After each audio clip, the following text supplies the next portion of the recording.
ברוך אתה אדוני אלוהינו מלך העולם, שהכל נהיה בדברו.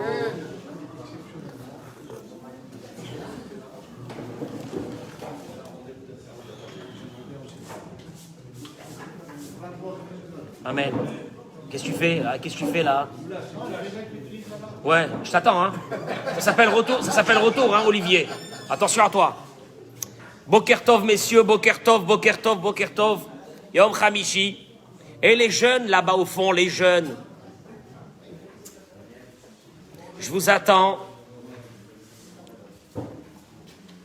Bien, pour la Refoua Shelema, Monique Esther Batodette, Jocelyne Batoraïda, Bracha Vatzlacha Be'ezrat Hashem, Le'ilun Nishmat Rina Bat Naomi Gila Salomé Rachel Perle Bat Chaya, Nicole Rachel Bat Yvet Chaya,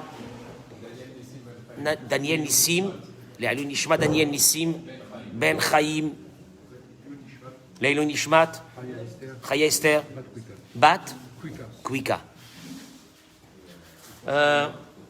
Et pour la Refoua Shelema, Stéphane Chaim, Ben Rachel, Ziri. Et pour la Refoua Shelema, c'est en petit, donc je vais une seconde. Amit Odaya Batinbal. Le Refoua Shelema, Kakadosh Baruch Hu, il est de la Rachamim. Et de la Rachamim sur tous ces enfants qui sont malades. Amen Keni Ratzon. Amen Keni Ratzon. Shoshana Bat. Rivka. Mesaoud Ben Rivka. Refoua Shelema. Samuel Ben Chaim. Farjon. Bien. Le cours de ce matin.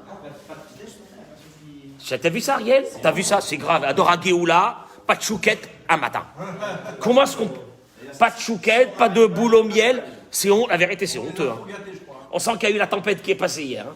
Non, c'est pas normal. Alors, dans la joie, Amen Keni Ratzon, dans la Bracha Latzlacha, je vais prendre un tout petit point de la paracha de cette semaine pour aller sur une idée qui me met en colère, si on peut appeler cela, dans le fonctionnement d'un couple. Et j'ai découvert hier pourquoi il y a une très grande crise aussi chez les retraités. Et vous allez voir que c'est quelque chose de phénoménal, mais dans l'ensemble, dans les couples. Mais cette idée, c'est Hachem qui la met dans la paracha de cette semaine. Alors je vous demande d'écouter, parce que, excusez-moi, j'accueille donc tous ceux et celles qui se sont connectés avec nous. Je vous associe dans mon étude de Torah, dans la bracha, la tzlacha pour vous toutes et vous tous. Et donc, partagez-moi ce cours, s'il vous plaît. Vous savez qu'il y a un partage. D'abord, comment on m'a dit qu'il faut dire? Il faut s'abonner, voilà. Abonnez-vous à la page de Dora Géoula, premièrement. C'est ça, Binyamin Marwani? Binyamin pour la Refoua Shelema Stella Tzipora Batsara, premièrement. Deuxièmement, partagez ce cours. Plus il est partagé, plus il y a des personnes qui vont... Aujourd'hui, c'est un cours d'éducation, très important. Mais il va commencer par une idée qui est marquée dans la paracha de cette semaine, qui est la paracha Teruma. Vous savez que dans la paracha Teruma, c'est là le moment où c'est que Dieu demande aux bénis Israël, ils sont dans le désert, il veut résider parmi eux. Et pour résider parmi eux, il leur demande, pour la première fois, ce qu'on appelle le don de donner. De donner pourquoi? Des matériaux. Pourquoi faire avec ces matériaux? Construction de ce qu'on va appeler un Beth Amikdash portatif dans le désert, puisque leur pérégrination va durer pendant 40 ans dans ce désert. C'est un Beth Amikdash portatif. On lui a donné un nom en hébreu, il s'appelle le Mishkan. Et ce Mishkan, Dieu nous demande, Veikrouli Teruma, apportez-moi des prélèvements. Teruma, c'est des prélèvements d'argent et d'or. Entre guillemets, Dieu n'a pas besoin de cet or et de cet argent, puisque Dieu peut faire tomber de l'or et de l'argent, comme on va le voir, au niveau des pierres précieuses. Il peut faire tomber tout ce qu'il veut dans le désert et leur demander de construire. C'est pas un problème pour lui. Mais Dieu, il a besoin du cœur des béné Israël à travers ce don qu'ils vont donner, parce que c'est ce cœur qui va permettre à Dieu de venir et de résider. Un endroit où il n'y a pas de cœur, Dieu ne réside pas à cet endroit-là. Et donc, il va leur demander, à travers l'argent qu'ils vont donner, il y a au fait, à travers cet argent, il y a Lev Shelcha, il y a ton cœur à toi que tu vas mettre. Et c'est ce que Dieu, il a besoin. Dieu, il a besoin de ce cœur. On va le voir, parce que c'est prédominant dans la Torah, cette histoire de ce cœur que Dieu, il veut qu'on met à l'intérieur de ce qu'on va donner. Quand tu donnes quelque chose qui t'appartient, au fait, tu donnes une partie de toi.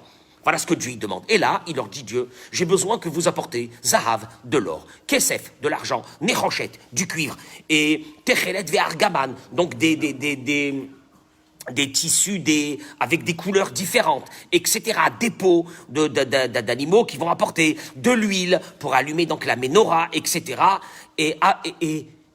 Donc on voit que la Torah, elle va et elle descend. D'abord, les choses les plus importantes, de l'or, de l'argent, du cuivre, des peaux, de l'huile, etc. Donc tu vas et tu descends dans la valeur des choses. Et à la fin du verset, il est écrit « Avne shoham ve avne miluim la ephod ve la choshen » et les pierres précieuses qui permettront donc de construire ce qu'on appelle le éphod. C'était le pectoral que le Kohen portait avec les 12 pierres gravés dessus les noms des béné Israël. Il est porté sur son cœur. Ces pierres avaient une fonction phénoménale. On le verra plus tard dans l'histoire avec le roi David et le roi Salomon. C'est une chose d'un autre monde, ces pierres-là, que quand ils devaient partir en guerre, il faut savoir, ils venaient et ils demandaient au Kohen, est-ce qu'on va en guerre ou on va pas en guerre? Et les pierres s'illuminaient dans les lettres des tribus qui étaient gravées, et ils avaient des SMS. C'était les premiers SMS. Mais là, ils venaient de Dieu. Tu comprends? Ils venaient de Dieu. Et il fallait quand même, Roi HaKodesh, il fallait l'esprit divin pour pouvoir aligner les lettres et pour faire sortir des mots. Et là, ils avaient exactement Dieu. C'est un truc de fou, ce qu'ils ont vécu, nos ancêtres, à ce moment-là, avec ces pierres. Mais tu vois une chose, et là, le Rachaim Kadosh, Zechuto Yagen Alenu Amen, il dit, je comprends pas. Comment ça se fait que ces pierres-là, qui étaient beaucoup plus précieuses que l'or et l'argent, ils auraient dû donc, s'il y a eu une énumération qui a été faite par valeur des matériaux en régression, on aurait dû mettre avant l'or et l'argent, qu'est-ce qu'on aurait dû mettre? Les pierres précieuses. Les pierres précieuses ont été mises à la fin. Question que pose le Rachaim Kadosh. Et là, il donne une réponse. Mais c'est la réponse de la Torah, c'est la réponse d'Hachem à travers notre vie, ce que vous allez voir. Il dit comme ça, le Rachaim Kadosh, Tzarich la Da'at, pourquoi Katav avne shoham ve avne miluim baseder, les pierres précieuses ont été mises à la fin des pots, de l'huile, etc. Donc les choses les plus basses, on a mis les pierres précieuses. Les pierres précieuses avaient leur place dans le verset au tout début. Vous me suivez ou non? Et il répond, le Rachaim Kadosh, la chose suivante. Il dit comme ça. Il dit, Umitzad, Shavne Hashoam ve'amiluim nitremu acharonot. Oui, il y a un gros problème. Les pierres précieuses ont été offertes en dernier. Hein? Pourquoi ils ont été offerts en dernier? Il te dit, parce que dans Parashat Vayakel, c'est marqué Vehanesiim, et les princes des tribus, ça veut dire les chefs de tribus, c'est eux qui ont offert, et Viouet Avne Shoham ve'avne amiluim la ephod ve'la choshen. En dernier, ils ont apporté les pierres précieuses, les princes des tribus, les chefs des tribus ont apporté ces pierres précieuses à la fin. Et là, il ramène au Rachaim Kadosh que Rashi ramène de la part du Midrash, les princes, Ariel, tu sais qu'est-ce qu'ils ont eu les princes? Ita'atzlu. Comment dire atzlanut? Une fainéantise. Ils ont eu une fainéantise et ils ont... Pourquoi ils ont eu une fainéantise? Chez Amrou, regardez qu'est-ce qui s'est passé. Parce que c'est eux qui vont porter ces pierres. Mais il y a eu une forme de fainéantise. Quoi? C'est marqué, il y a Viou Béné Israël, il dit le Midrash, ils ont dit, les princes, que les Béné Israël, il y a Viou Maché Yaviou, qu'ils apportent tout ce qu'ils apportent. Et nous, on complète le budget. C'est beau, hein? C'est beau. Amenez, vous êtes dans la communauté, amenez ce que vous pouvez. Ce qui manque, je mets. Beau ça, c'est beau. Moi je termine, ne vous inquiétez pas, ne stressez pas. Amenez tout ce que vous voulez offrir et moi j'amène à la fin tout. Je termine le budget, Et voilà qu'il s'est passé une catastrophe. C'est que les tribus ont tout apporté le budget. Le budget a été terminé. Les tribus, les bénis Israël, tellement ils attendaient ce moment que Dieu vienne résider parmi eux, ils ont tout apporté. Et là, les tribus, ils étaient là comme ça, en train de se regarder, qu'est-ce qu'on fait nous alors? Ah, qu'est-ce qu'on fait nous? La reine, C'est pour cela, Neeltsu, Hanesiim, Leavi, Avne Shoam, il dit le Midrash. Les Nesiim, ils ont apporté, à la fin, ils ont dit, bon ben, il nous reste plus rien à apporter, on va apporter quoi? Les pierres précieuses. Ou les Fishenitatzlu. Voilà les mots du Midrash. C'est parce qu'ils ont été fainéants, ils ont manqué d'entrain, ils ont manqué de zrizout, ils ont manqué de rapidité. Nersera ot meshemam.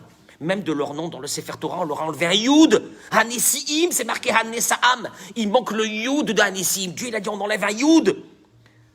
La reine Uskeru. Et c'est pour cela que Dieu dit, tu sais que moi, dans l'énumération des matériaux, tu sais qu'est-ce que je vais mettre à la fin? Les pierres précieuses. L'Omar, pour te dire,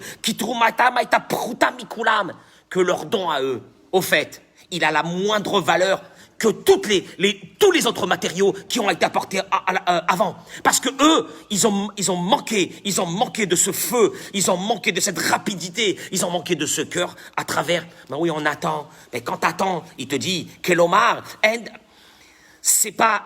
dans la Torah, c'est pas ce que tu vas donner, mais de quelle façon tu vas le donner. Regarde la valeur dans la Torah, l'énumération des matériaux n'était pas en fonction de la valeur des matériaux, mais elle était en fonction de la rapidité qui va démontrer à Lev Shelcha, ton cœur où il est. Si tu peux attendre comme ça, et il ramène ici, il dit, Yinelanu ashkafat olam shel la Torah.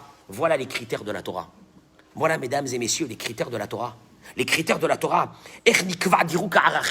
Tu sais comment on met des valeurs, on met des échelles de valeurs dans la Torah. Anachnu, Chashavnu te dit, le Rav ici, on a pensé que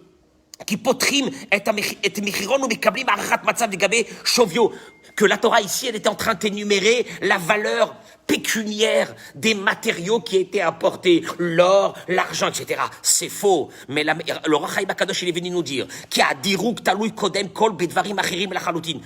Dans la Torah, c'est pas ça le critère. Oh purée, quoi, c'est pas ça le critère. J'amène des trucs qui valent un fric fou. J'amène une tonne d'argent. De quoi tu me dis? Non, il te dit, à paramétrim, les paramètres de la Torah, c'est pas nos paramètres à nous. Malheureusement, nos paramètres à nous, ce sont les valeurs d'argent. Les paramètres de la Torah, il te dira Chaim HaKadosh, c'est pas des valeurs d'argent. Il te dit comme ça, Yoker Vezol, Tluim dans la Torah, cher et pas cher, ne dépend pas de la valeur de l'objet. Cher et pas cher, Bemidat Ashkara, dépendent d'une chose, l'investissement que tu vas mettre, Bezrizou dans la rapidité, Benechonout dans le fait que tu sois prêt à le faire tout de suite, d'accomplir ce que la Torah te demande. Il n'y a pas dans la Torah des objets qui ont des valeurs. Non, ça n'existe pas ça. La valeur dans la Torah n'a pas la même valeur. La valeur dans la Torah, c'est combien de cœur tu vas mettre, combien de rapidité tu vas mettre, qui va démontrer ton cœur à travers cette rapidité. C'est tout ce que la Torah te demande. La Torah, ton argent, elle n'a pas besoin. Ton fric, elle n'a pas besoin, la Torah. La Torah, elle a besoin, est-ce qu'il y a le cœur ou il n'y a pas le cœur? Dieu, il dit, moi, vous pensez que moi, j'ai besoin de vos matériaux pour construire, pour mettre mon esprit. La première fois dans l'humanité, l'Esprit de Dieu va descendre dans un endroit. Moi, j'ai pas besoin de matériaux. Moi, ce que j'ai besoin, c'est le cœur. La Torah, Yeshamot Amida Michela, il te dit le Rav. C'est un livre extraordinaire qui a été écrit par le Rav Yitzhak Halevi. Il dit comme ça, la Torah, elle a des critères, elle a des barèmes qui ne sont pas les mêmes que les nôtres. Ayoker ve'azol, le cher et le pas cher, c'est Ruchani, c'est une dimension spirituelle. Poel yotze shel misirut, shel charitzut, shel ichpatiyut. Quand tu mets ton cœur, quand tu montres que tu t'investis, quand tu montres que tu mets du temps dans cette chose-là, que tu mets de la rapidité, tu n'es pas à la traîne. C'est ça la valeur de la Torah. La valeur de la Torah, c'est pas l'argent que tu vas apporter. La Torah, il dit comme ça, et il dit, et au Rach Chaim HaKadosh, regardez, il ramène cette première raison. Ils sont venus en dernier. Ah ben nous, on attend que le budget soit terminé, et quand il manquera, nous on apportera. Qu'est-ce qu'il y a? La Torah te dit, écoute-moi bien. Hachem, il te dit, écoute-moi bien. Moi, je décèle ici une autre problématique. Parce que celui qui aime, celui qui brûle du feu de Dieu, il n'attend pas, il n'a pas la patience. Cette patience vous vient pas parce que l'idée en soi, elle est belle pour nous. Vous vous rendez compte, s'il manquait la moitié du budget, ils étaient là pour le combler. C'est beau. C'est beau, mais la Torah te dit, moi, écoute-moi bien, je décèle ici, cette nonchalance ne peut venir que d'une idée, qui est laquelle? C'est qu'à l'intérieur de vous, ne brûle pas. Ne brûle pas cet investissement vis-à-vis de moi. Parce que s'il y avait cet investissement vis-à-vis de moi, vous ne vous donnez pas du temps. Vous êtes la spontanéité. La spontanéité dans une action, tout de suite je le fais, démontre l'amour. Pas de spontanéité égale pas d'amour. C'est terrible que la Torah, elle te dit, écoute-moi bien, je mets tes pierres précieuses, elles valent des milliards. On le sait puisque le Talmud un jour raconte qu'ils en ont perdu une et qu'ils sont partis l'acheter chez un goy, etc. On connaît la fameuse histoire de Dama Benetina. Mais vous vous rendez compte? Moi, quand la Torah te dit, moi, la valeur, il n'y a pas de valeur, moi. La vraie valeur, c'est quoi? C'est ton cœur. La vraie valeur, c'est si à l'intérieur de toi, il y a cette zrizout là. Il y a cette zrizout. Et là, j'arrive à une idée parce que c'est ça. Voilà ce que la Torah te dit. Ton investissement, c'est ton cœur. Ton investissement, c'est pas ton fric. Moi, je donne du fric. C'est pas ton fric. Ton investissement, c'est ton cœur que tu vas mettre. Et là, il ramène ici, le Rav, une chose extraordinaire. Que Rabbi Nachman de Breslev, il dit, Ikara Yetzerara. Écoutez-moi bien parce que c'est très fin. L'essentiel du Yetzerara de l'être humain, c'est Hatzlut. C'est Hatzlut, cette paresse, cette fainéantise. Ikar Masha Yetzerara. Écoutez-moi bien. Mitgaber le Netziach et Adam. Vous savez comment le Yetzerara, il arrive à casser, à briser un être humain? Al-Yedeh Shemapil Oto le Hatzlut. Quand il le fait tomber dans un mode de vie de fainéantise, de paresse.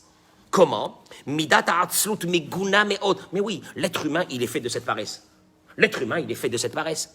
Nous, on vient de la terre. Adam vient du mot Adama. Ça veut dire que la composition la plus dominante qu'il y a à l'intérieur de nous, c'est vrai qu'il y a à l'intérieur de nous ce qu'on appelle du feu, il y a à l'intérieur de nous de l'air, il y a à l'intérieur de nous de l'eau, du liquide, mais il y a à l'intérieur de nous, la dominance que nous avons tous, c'est la paresse. Cette paresse fait que l'être humain ne veut pas changer dans sa vie. Tu comprends? Dis-lui, il faut que tu changes. Tu vois bien que ton couple, il bat pas de l'aile, il est mort. Change! Mais change! Ah non, va regarder des cours! C'est pour les femmes, ça. Moi, je vais regarder les cours, ça va pas ou quoi? Moi, je vais regarder les cours, moi, je vais regarder un cours, moi, je veux changer ma vie. Rien à faire. Et ça vient pas de la méchanceté de l'être humain, ça vient de la paresse. Viens, change de vie. Commence à essayer de venir un peu étudier. Commence à essayer de venir un petit peu d'évoluer. Je fais pas, c'est dur pour lui. Et là, regardez qu'est-ce qu'il dit. Veit gorem yashir les RSAbaït. Cette paresse, partagez-moi ce cours parce qu'il est fondamental. Cette paresse va être le détonateur de la destruction d'un couple. Les dougmas, par exemple. Kshabaal lomis darez lakum baboker mugdam. Écoutez-moi bien, ce qu'il le dit, je le sais que c'est vrai. Quand un homme ne veut pas se lever le matin, pourquoi tu viens pas à la Sina? Je sais pas, mais ma journée, j'arrive pas le matin. Il te dit quand un homme ne se lève pas le matin de bonne heure, yesh le ishto tsar gadol misé. J'ai jamais vu une femme. Écoutez-moi bien, mais ça, vous pouvez me dire la même chose. J'ai jamais vu une femme qui supporte que son mari dort. Elle reste dans le lit. Elle ne peut pas supporter dans son ADN ce manque de zrizout, cette paresse, ce fainéantisme. Mais regardez comment il le dit. Il est très violent, le Rav. Pour une fois, il est très violent. Partagez-moi ça suffit, il y en a marre. Ça suffit que ces hommes-là. Qu'est-ce que tu fais le matin? Ah, moi, je suis pas du matin. T'es pas du matin, Khamor. Le matin, la Torah te dit que le matin, il faut que tu te lèves de bonne heure. Je ne suis pas du matin. Et il te dit, la femme a une grande souffrance de ça. Même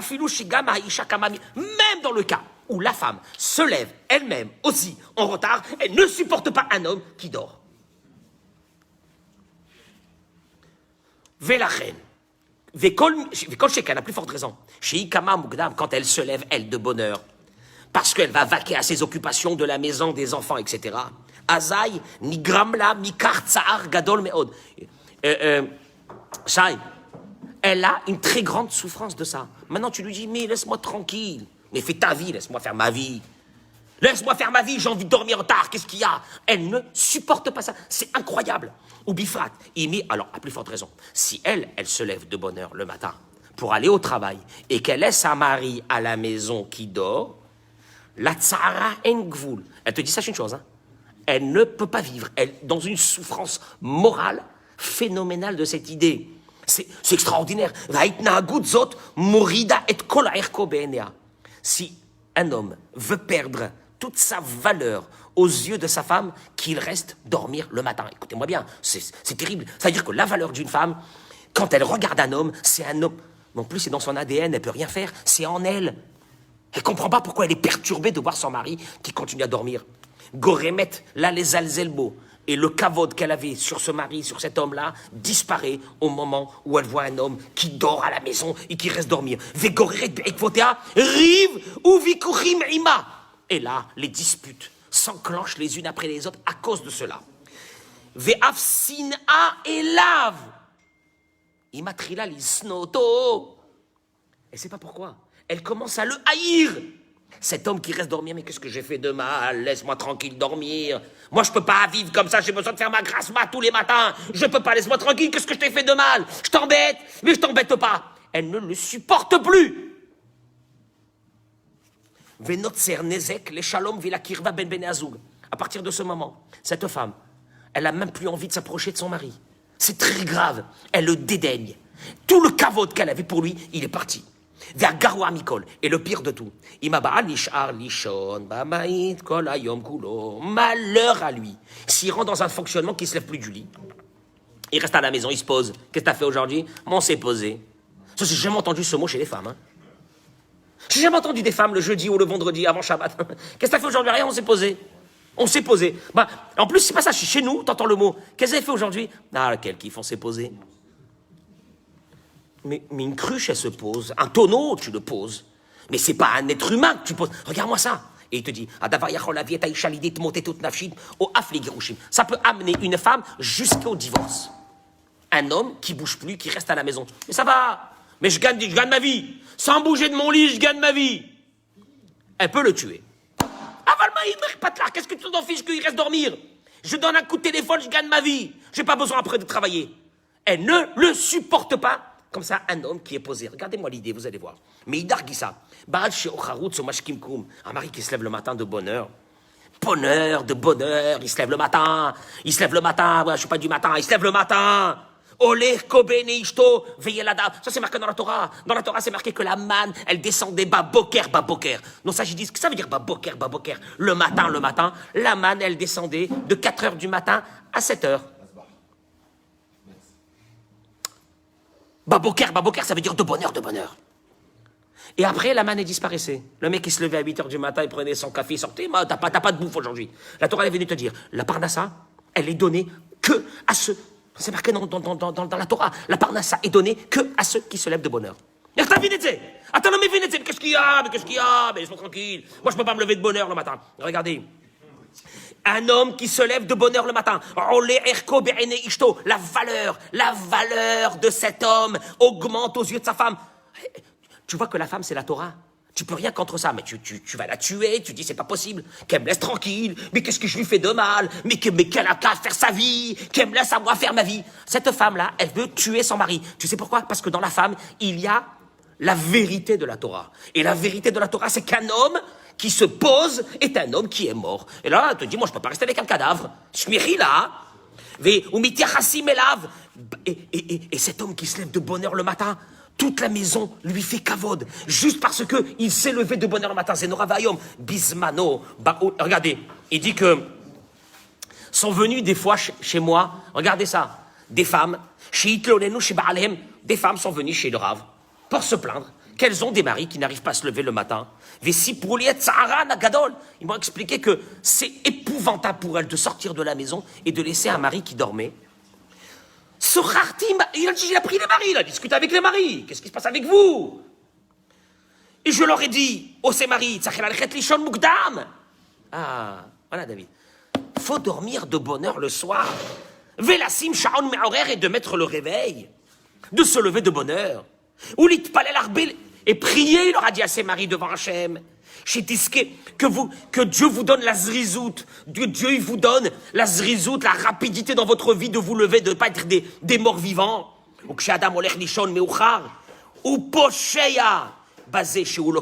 Et il a dit à ses maris, si vous dormez tard le soir, vous êtes des voyous. Parce que vous ne vous lèverez pas le matin. Moi je ne peux pas me lever le matin. Mais bien sûr que tu ne peux pas lever le matin. Est-ce que dans ta vie tu as ce qu'on appelle un seder? Un seder qui veut dire, écoutez-moi bien, je me méfie comme de la peste de ces hommes qui n'ont pas de... Comment on dit un seder, mon cher? Un encadrement. Voilà. Un emploi du temps. Je me méfie comme de la peste de ces hommes. Pour moi, ce sont des hommes déstructurés. Un emploi du temps. Tu vas dormir. Non, hier, je me suis pas levé. Pourquoi je ne t'ai pas levé? Je sais pas pourquoi hier soir, on a dormi tard. Pourquoi vous avez dormi? Je pense à un mariage, un bar mitzvah, il y a eu quelque chose de très grand. Non, rien. On était à la maison, on a dormi très tard. Mais pourquoi tu dors très tard quand tu sais qu'à la fin, tu pourras pas te lever le matin? C'est un scandale. Il a dit c'est des voyous, ceux qui dorment très tard le soir. Et alors le matin, bien sûr qu'ils sont fracassés. Ah ben ouais, je suis fracassé, mais je suis fracassé. Et comment tu veux te lever le matin? Un ordre. Akadosh Baruch Hu, il a dit que dans la vie, il y a un ordre. Même les prières, ils ont été données. Il y a Shacharit, il y a Mincha Arvit. Il n'y a pas, quand je le sens, je fais une prière. Je me mets dans un côté, je fais une prière. Non, il y a de l'ordre dans la vie. Et cet ordre-là, s'il n'y a pas chez les parents, ne vous attendez pas à ce que des adolescents dans la maison auront un ordre. Je vous assure que non. Mais si les parents vivent dans un système... Vous savez pourquoi? L'ordre, c'est elle qui va amener la réussite. Moi, je peux vous assurer une chose, c'est que quand je lisais souvent dans des journaux français sur les grandes fortunes de France, et ces grandes fortunes eux-mêmes parlaient de leur emploi du temps, de la vie, et quand il te dit que lui, à 6 heures du matin, il est déjà dehors en train de faire son footing, parce qu'à 7 heures, il y a son chauffeur qui va venir le chercher pour l'amener. Qu'est-ce que t'as besoin, 7 heures? Mais pose-toi. T'as des milliards, mais pose-toi. Mais pose-toi. Mais pose-toi sur un fauteuil, t'as des milliards. En d'avoir casé. Il n'y a rien à faire. La réussite matérielle et spirituelle ne vient qu'avec un seder. Tzrim ladat. On doit savoir. Chez Isha, partagez-moi ce cours. Partagez-moi ça. Partagez-moi avec ces hommes-là de je sais pas quoi. Chez Isha, une femme ne peut pas supporter et à metsiout cette réalité. Chez les Baala en misgeret mesuderet, que son mari n'a pas un cadre de vie. Une femme ne peut pas supporter de voir un mari sans cadre. Vinkara. Et il dit, regardez, même quand une fois, ça peut arriver que le mari n'a pas de travail. Assur lo leishaer babaït. Il n'a pas le droit de rester. Un mari ne doit pas rester à la maison. Vous m'entendez? Un mari ne doit pas rester à la maison. Alav la kumukdam, d'abord, premièrement, qui se lève de bonne heure. Mais de bonne heure. Oh, j'ai pas envie. J'ai rien à faire. De toute façon, j'ai rien à faire. En plus, je suis déprimé. Oh, je suis fatigué. Je sais pas ce que aïe, ça fait mal ici. Tu sais, le mec, il commence à se... Non! Après qu'il a plus rien à faire, qu'est-ce qu'il fait? Il commence à s'écouter. Il écoute son petit corps. Aïe. Je sais pas ce que j'ai là, je me sens pas là ce matin. Je sais pas si je vais me lever. Il te dit, lève-toi de bonne heure, va à la tfila, vélo l'argent. Écoutez les mots du rave. Ne rentrez pas à la maison jusqu'au soir. Ne rentrez pas. D'essayer de faire toutes les possibilités et de prier pour ça. L'imtso, que un jour tu vas trouver ton cadre de vie. Et tant qu'il n'a pas trouvé, alav lechapes isukim zmanim, va trouver des occupations même passagères. C'est pas grave. Sachez une chose, hein, un homme qui est en mouvement toute la journée, d'un endroit à l'autre, il va essayer de trouver un travail là, après il va essayer de trouver un travail là. À un moment donné, il y a le mazal qui lui arrive en plein devant la figure. Mais s'il reste à la maison, mon pote, t'es mort. Tu restes à la maison, t'es mort, d'abord t'es mort. Et deuxièmement, ta femme, une femme, s'il y a une chose qu'elle peut haïr, c'est un mari à la maison. Poser sans rien faire. Vous avez pas remarqué que quand on se pose, elle nous trouve tout de suite des occupations? Vous avez remarqué ou non? Hein? Vous avez pas remarqué? C'est un truc féminin. Un homme qui se pose, c'est une menace. Qu'est-ce qu'il fait? Il fait rien. Viens ici, fais-moi ça. C'est extraordinaire. Et toi, tu comprends pas elle a en elle cette partie de Dieu qui est un être humain, doit être en action tout le temps. Il ne doit pas rester sans rien faire. Et là, il te dit, Vechanaya Mikre, Imadam Shepana Elai, il y a eu un homme qui est venu chez lui qui lui a dit, Enlo Avoda, Veukolayom Babaïch, tout le temps à la maison, je travaille pas. Je lui ai dit de se lever le matin et de sortir vite de la maison et toute la journée de chercher. Vechanishal et d'aller voir des amis et des connaissances s'ils connaissent un endroit de travail. Et tu sais quoi? Des fois, les amis, qu'il y a une semaine, ils t'ont dit qu'ils n'avaient pas de travail. Va chez eux encore une autre. Mais j'étais déjà. Va chez eux, retourne chez eux. Tu sais pourquoi? Parce qu'en une semaine, les choses ont pu changer chez eux et qu'ils ont besoin de te prendre. Maintenant, reste en action. Parce que l'action, cette action-là ici, va faire déclencher le mazal. Tu restes à la maison, t'es mort. Il n'y a plus rien à faire. Veyav shirkar, adasher imtsa comme avoda, mesuderet, qui va trouver un endroit de travail. Qui va en shaisha, lo yechola lisbol. Parce qu'une femme ne peut pas supporter chez Ba'ala Holech Batel Ve'ensek Beta'asuka Kolchi, qui ne fait rien.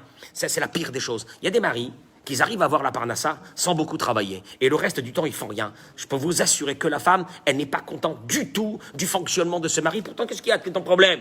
Quel est ton problème? Je t'amène la parnassa. Qu'est-ce que tu veux de moi? Qu'est-ce que tu veux de moi? Laisse-moi tranquille.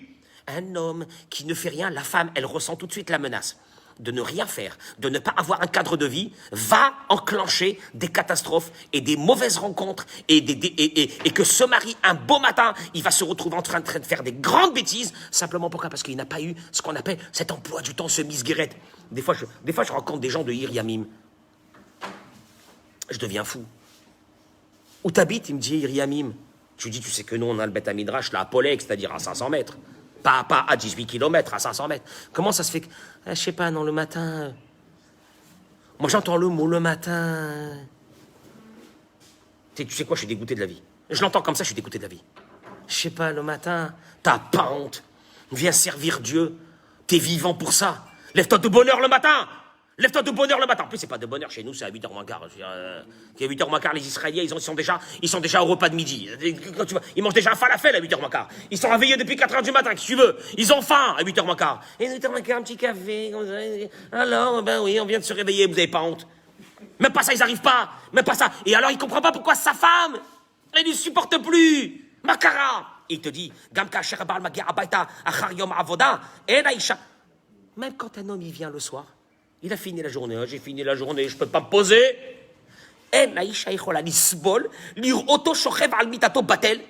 La femme ne supporte pas le mari qui est assis sur un fauteuil. Elle ne supporte pas. Non, bien sûr que s'il va dormir parce qu'il est fatigué, etc., ça c'est autre chose. Mais un mari qui fait rien, c'est une menace pour la femme. Vous comprenez pas que c'est la Torah qui dit ça? Et la menace d'un être humain, c'est de rien faire. Et la femme, elle en elle à l'intérieur d'elle, elle ne peut pas supporter cette chose-là. À Metsiout Mouchicha, chez Bismanim, on l'a vu, hein. On l'a vu. La réalité nous l'a montré que dans les moments que le mari se trouve à la maison, mitkalkel shlom habayit. Il y a le balagan à la maison. Vezot mipne shabal me'ir li'ishto betedirut gevoa. Pourquoi? Parce que d'abord le mari, comme il est à la maison, il n'a rien à faire, qu'est-ce qu'il fait? Et pourquoi t'as fait ça? Et c'est quoi ça?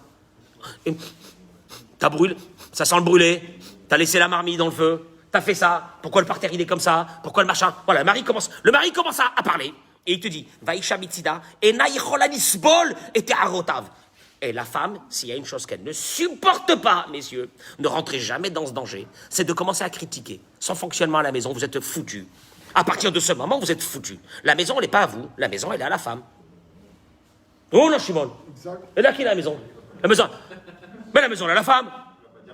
Il te dit, et là, l'incendie commence dans une maison. Quand un mari, il est à la maison et puis il commence à parler. Au contraire, quand un homme, il a un ordre dans la journée, il n'est pas là, il est au travail, il rentre le soir, il retrouve sa femme, c'est un autre moment, ça n'a rien à voir. Les familles, et là j'arrive et je termine avec ça, j'ai encore pour 2 minutes. Corée.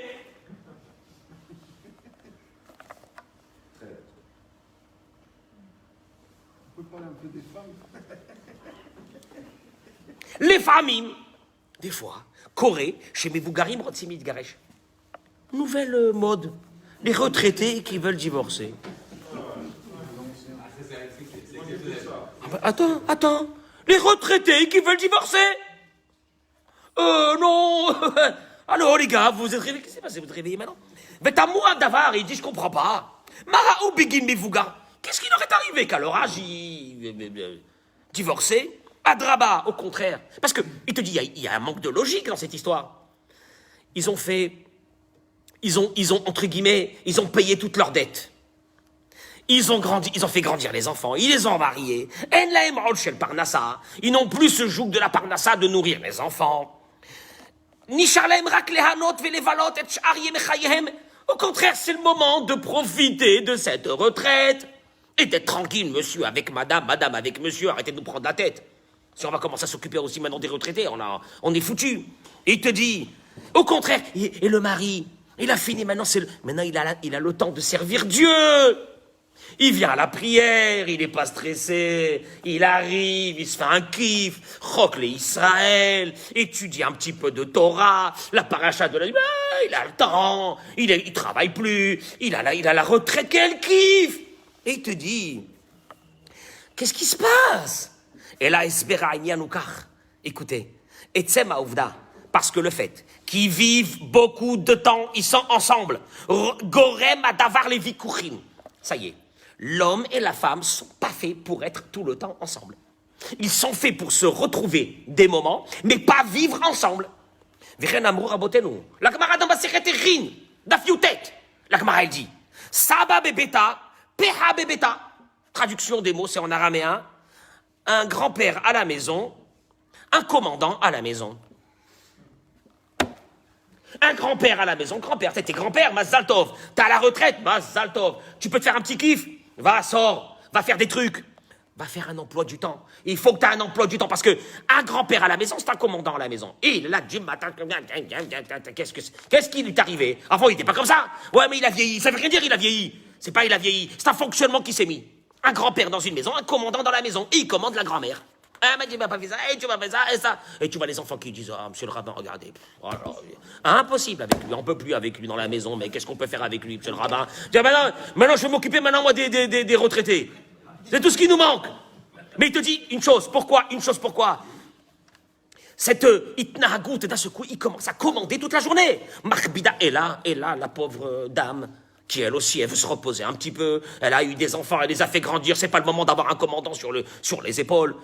Moukhana, jusqu'à un point qu'elle est prête à ce mari qu'elle a adoré, qu'elle s'est occupée de lui. Elle est prête à le jeter de la maison. Mais c'est pas possible. Manque de céder, manque de zrizout. Davar, Shenaasa bizrizout. Je termine avec ça. Quelque chose qui est fait avec rapidité. C'est ce que Dieu il demande à l'être humain, d'être toujours dans la rapidité. Ma'alato shona midavar shenaasa shelo bizrizout. Elle n'a pas du tout la même valeur que quelque chose qui a été fait sans rapidité. Advarim amorim midugma, les gabés, il te dit, une isha shemivakeshet mi ba'ala lahavi davar ma. Une femme qui demande à son mari de faire quelque chose. Et il le fait, mais tu sais comment il traîne la patte pour aller le faire. Adif lola asot klal. Il vaut mieux ne pas le faire, mais achert surata asiya margizazot. Et qu'est-ce qu'il y a si je le fais en traînant la patte? Mais en traînant la patte montre que tu n'as pas d'investissement dans cette maison. Zakol. Donc, la Torah est venue t'apprendre une chose. À travers cette terouma, la Torah est venue t'apprendre une chose. Efo sheyesh ahava, où il y a de l'amour, il y a de la zrizout. Il y a de l'entrain, il y a un investissement, il y a un travail. La femme, elle ressent tout de suite. Il est là, il est posé, il fait rien, manque d'investissement. Tout l'investissement de l'être humain, ce cœur de l'être humain va passer par une chose, la zrizout que tu vas faire. Que ce soit dans la Avodat Hashem, dans le service divin, que ce soit dans la prière, que ce soit dans le sédérium, que ce soit dans ces choses-là, l'être humain, Dieu lui demande une chose, zrizout. La rapidité. Et Chas Veshalom, le contraire, la fainéantise, va démontrer que cet être humain ne veut pas s'investir dans rien du tout. Il traîne pour chaque chose. Et ça, c'est la pire des choses qui peut nous arriver. C'est d'être toujours, il faut toujours faire attention à être dans cette zrizout, soit à la maison, soit dans le travail, soit dans ta vie. Et puis tu vois bien toi-même. Tu vois bien toi-même. Parce que, bon, ben, ça va, c'est bien ce qu'il dit, mais tu vois bien toi-même. Tu te rappelles quand tu as connu ta femme? Mon chéri, tu peux venir me chercher. Et toi, tu la kiffes. Tu prends la bagnole, même 2h du matin, t'arrives. Mais bien sûr, tu peux m'amener à l'aéroport, mon chéri, c'est sa copine. Tu peux m'amener à l'aéroport, mais bien sûr, à quelle heure? 4h du matin, bien sûr, mon amour. Mais bien sûr, mon amour. Allô, 10 ans après. Tu peux passer au super pour... Tu peux pas trouver quelqu'un... Tu peux pas me lâcher un peu. Makara, voilà la différence, voilà l'amour où elle est. L'amour, Dieu il te dit, c'est dans l'investissement, c'est dans l'instant T de ce que tu vas faire. Oui, bien sûr. Hein, ta mère, quand elle... Ouais, maman, bien sûr, maman. Aziza, maman te demande quelque chose, mais bien sûr, maman. Mais bien sûr, ouais, maman, bien sûr, maman. Hein, papa, oui, papa, bien sûr. Et puis quand c'est le côté, tu vois, pour ton téléphone, c'est marqué ma chérie. Ah, qu'est-ce qu'elle veut encore? Allô? Ouais, allô, hein? Ouais, il y a pas pour rien. Elle a besoin de son mari. Maman, c'est une fois par semaine. Elle a besoin, et c'est ça ce qu'Hachem il te demande. Hachem il te demande de t'occuper de ta femme. Zemayesh, c'est ça qu'Akadosh Baruch Hu veut de nous. En vous souhaitant une journée exceptionnelle. Amen, Ken Yiratzon.